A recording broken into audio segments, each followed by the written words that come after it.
Hello my friends, I welcome you back again to my channel, and in today's video I'll be showing you how to make a 360 degrees peplum.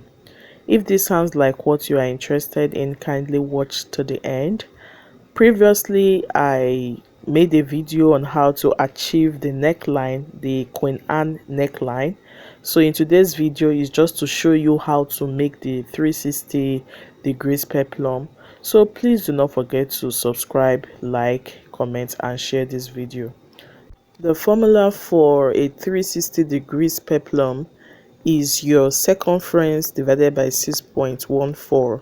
So when I say circumference, it's like taking a round measurement of your body. It could be your waist, it could be your shoulder, it could be your neck. Okay, so after you must have folded your fabric into four, you are going to be taking your measurement from that corner.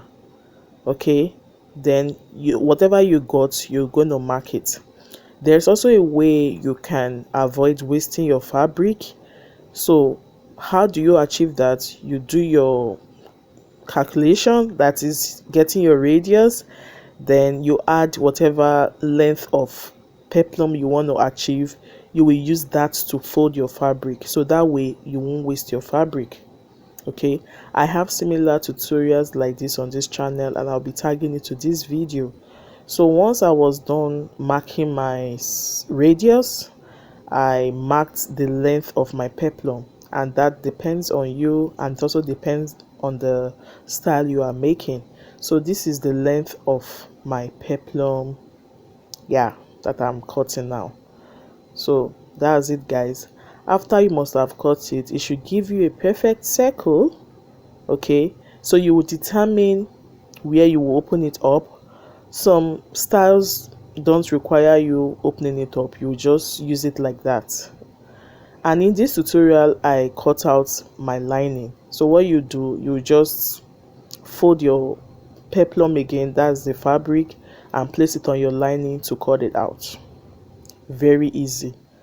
But for this my tutorial, I added extra inches to my original radius. That is, I didn't use my original waist measurement because I had the mind of pleating it. Okay, so if you want like pleats, you need to add like extra inches to your original body measurements. So after cutting out the lining, I attached my interfacing because we want it to be stable. So I did that off the camera. I attached my interfacing to the lining. But if you want it to be very stable, you can attach your interfacing to the lining and also to the fabric. But for me, I just did it on the lining. And you know what you will do next? You will place the two right sides together, pin it and stitch on the lower part. After stitching on the lower part, you top stitch, after which you will turn to the right side, and that's what you are seeing right there.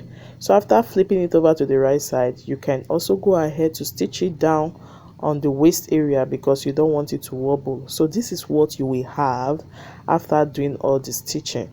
So here I was just cutting out the excess because sometimes, yeah, you may likely have excess just like this. It's better to have excess than it's the material not being enough.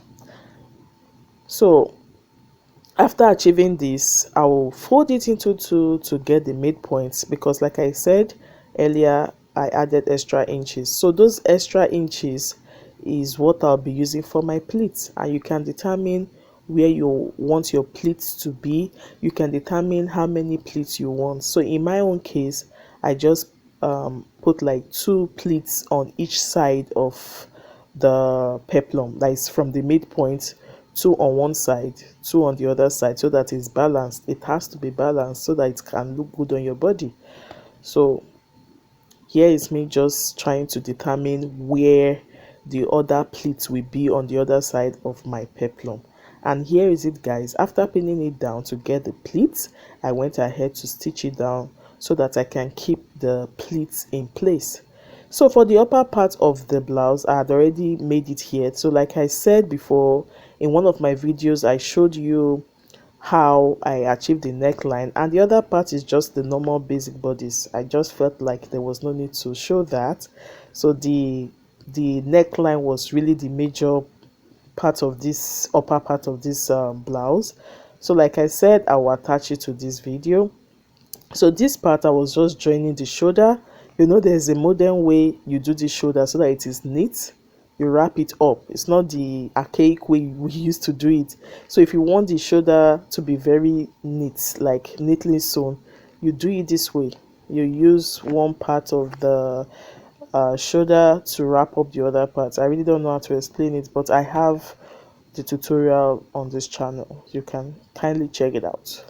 So in order to make life very easy, I had to pin it down this way. I did it for the two shoulders. Okay, so after doing it, I stitched on the sides. This is the upper part. Now we have not even attached the peplum yet, so this is the upper part of the blouse. So when I was done doing the shoulders, I just attached the peplum to the upper part of the blouse. Can you see how this is? Looks very beautiful.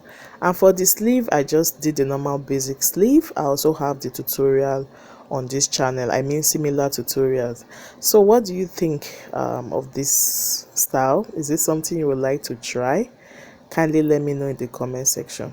If you found it helpful, don't forget to give it a thumbs up, subscribe, like and comment.